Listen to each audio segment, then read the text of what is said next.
Hey guys, so I'm sure you can tell by the thumbnail that today I'm going to be doing a pretty bold red lip look. By the way, I feel like everyone should get a headband. It makes makeup, skincare, even applying sunscreen so convenient. First, of course, I'm going to be doing my eyebrows like usual, brushing them up and then filling them in really messily and then just carving them out with a concealer brush, but I didn't pluck or shave my eyebrows, so they were so bushy I couldn't even precisely carve them out just because the hair was sticking out way too much. But yeah, if that bothers you, I'm sorry. My eyebrow hairs are thick and bushy and it's really hard to cover them up with concealer or foundation, so it just makes the eyebrows look a little bit less clean. So yeah, I was too lazy. I like to do my eyes next, so now I'm going to be prepping my eyes by putting some foundation over the lids of my eyes and just blending that out. Also, I didn't realize until a friend told me, but you can literally see the veins on my eyelid so visibly. It's absolutely disgusting. Guys, I can't unsee it now. I feel like Corpse Bride. Now for color correcting the under eyes, I use a yellow directly on the eye bag itself, and then on the outer corner I go in with a almost like peachy or sometimes the orange color. My under eyes tend to just look blue or purple, which is why I'm using yellow, but everyone's is different. Some are just a darker brown, and for that you would use an orange color corrector. Luckily, I don't have severe discoloration under my eyes, so I only put a light veil of the color corrector and then I just blend it out using my fingers. I use one finger for the yellow and I use another finger for the peach, and that's just so that they don't mix in. I know I'm gonna get a comment about someone asking why I don't color correct the red on my face. One, there's too much. Two, I've tried that before and it just makes my foundation look gray. So instead I kind of just layer up the coverage and try to conceal that with foundation. Okay, now moving on to eyeliner, I'm taking the black ink eyeliner by NYX. Okay, so I did this eyeliner a little bit different from the usual up-tilted winged eyeliner. Instead of bringing the tail upwards, I'm going directly from the outer corner of my eye horizontally across. So I'm not going upwards at all, and in this way, when you're just looking forward, it makes the eye look elongated and it kind of gives like a puppy, a little droopy eye. And since my eyes are hooded, I'm making a very thin line across the top of my eye, and only until it reaches the outer corner does it start to get thicker. If you feel like you brought the liner out a little bit too far like I did, I'm just taking a foundation brush and I am just cleaning it up, and I'm doing it in like a slanted line, and that way it just makes the liner look a little bit more roundabout. So now I'm doing the same to the other eye, and I feel like at this angle you can see better how I just brought out the wing more horizontally, not going upwards at all. I want to emphasize that you want the wing to be sharp. You don't want any bluntness, you don't want any rounded at the end of the wing, because then it just makes it look messy and it doesn't bring out the elongated effect. It kind of just looks like your liner sucks. For a more natural daytime look, you can use a brown liner. Okay, so now moving on to primer, I'm using the e.l.f. Putty Primer, and I'm just putting it in my trouble places. This is where my pores tend to look the biggest, and I like to first start off in like tapping it in and then just swiping the excess product around to the rest of my face.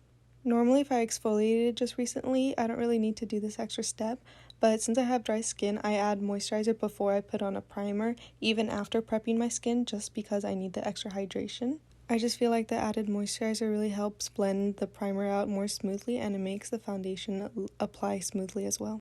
Okay, next is foundation. I'm using the Charlotte Tilbury foundation airbrush blah blah blah in the color Too Cool. I typically dot the foundation all over my skin before going in with a beauty blender, just because I feel like it helps with blending in the foundation a lot faster. So I kind of panicked here because y'all know how sacred eyebrows can be, but luckily this can be easily fixed by brushing away the foundation and just going over the area again with your brow product. And now you can watch me horribly do my foundation with, for some reason, I'm using a dry beauty blender. I didn't even think to get it moist. But anyway, it was only till way later did I realize that my beauty blender was dry. And the thing is with this foundation is that it's kind of dry, since the Charlotte Tilbury Airbrush Flawless Foundation is so full coverage. It tends to dry down a little bit quickly, and so when the beauty blender is not moist, it kind of just doesn't really blend out as nicely. Now taking a highlighter shade, I'm putting it on my beauty blender and I'm just going to be putting it down my nose and under my eye, and in this way it kind of just brings the center of my face more forward. I just feel like this way it makes you focus more on this upside down triangle of your face. The only problem I have with the Juvia Shade Stick foundation is that it makes it look a little bit cakey, but luckily powder helps with this. I mean, it still looks cakey, but at least it looks airbrushed. I also like to highlight my chin as well, you know, just make my chin look a little bit more pointy. Now, since this is a pretty cool tone look, I'm going to be using contour. I'm not going to be using any bronzer, and I'm just going to use a contour to sharpen my face just to bring out more structure. And I know it looks pretty warm on camera, but in real life it looks a little bit more cool, more gray toned. Okay, so since my hairline can't make up its mind and it gives me all sorts of anxiety, I like to place my contour or bronzer pretty heavily on my hairline. It looks kind of bad now because I missed, and I also forgot to tap off the brush. I'm just using my beauty blender to correct the mistake, and then I'm just going to go back with my brush again and bring it closer to the hairline. I also like to use my beauty blender for a more soft contour look, and then just go about that with a brush, and just feel like it makes your look sculpted, but you don't have a harsh line. Now for setting my face, I'm going to saturate the brush with powder and I'm going to focus it on the center of my face where my pores are the biggest, and then I'm going to use the rest of the product and just buff it out around the rest of my face. This way I'm setting my foundation, but I'm not using an excessive amount. Okay, now moving on to nose contour. This is something I'm still changing and I'm still finding new techniques. Well, actually with contour, I feel like it's so specific to a situation and there's always new techniques to improve on. But typically for my go-to nose contour is I just make 2 lines downwards and I bring them out into my eyebrows and the sides of the tip of my nose and also the sides of my nostrils. Highlighting is just as important as contouring when it comes to nose contour.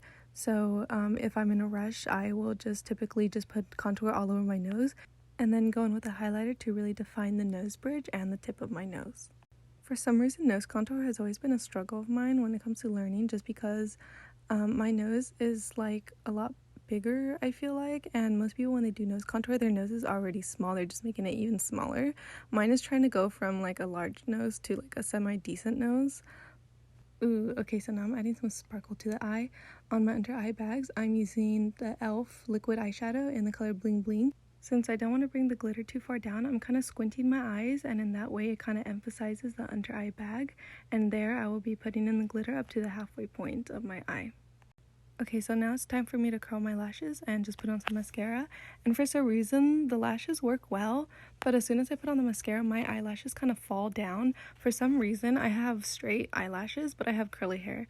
Like, you would think with curly hair, you'd have some voluminous, nice, long lashes that go up, but mine are straight. So, I mean, can I switch? I feel like curly hair is so hard to manage. I want straight hair, but like curly eyelashes, please. But no, I got the opposite. Don't get me wrong, curly hair is also very beautiful, but it's just so high maintenance. But I have heard using a waterproof mascara after curling your lashes helps keep them upwards. So I might try that. But anyway, I'm using blush right now, just very light blush, very cute. And as you can see, I'm putting the blush right below the outer corners of my eyes, not too far inwards for like a water art effect. Okay, so now moving on to the lips, I'm using a brush just for more precision, and I'm just taking the red and kind of overlining my lips just slightly. Normally I don't overline my lips just because I have a very strong vermilion border, so when it does, it kind of looks a little bit weird on me, but with a darker lip color, you can get away more easily with overlining. Also, I just moved, so if my dining room looks kind of empty and you see boxes randomly, that's because I just moved. Wouldn't do an apartment tour just because it'll be very short and there's not much to it. Also, it's very messy. Doing a bold lip with a darker color can be pretty intimidating, but with a precise brush and some concealer, you can always fix your mistakes. Ooh, also something I find very cool is that with your contour, you can go underneath your liner and create a fake shadow. Kind of hard to see on camera, but you can really see it on person and it really looks like a real shadow.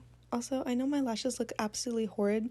You can literally see the band from it. It's so bad. And it keeps coming off no matter how much glue I try to put on.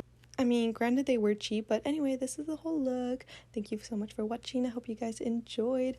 Yeah, this is my puppy. Say hi. No? Okay. Anyway, bye guys. Love you.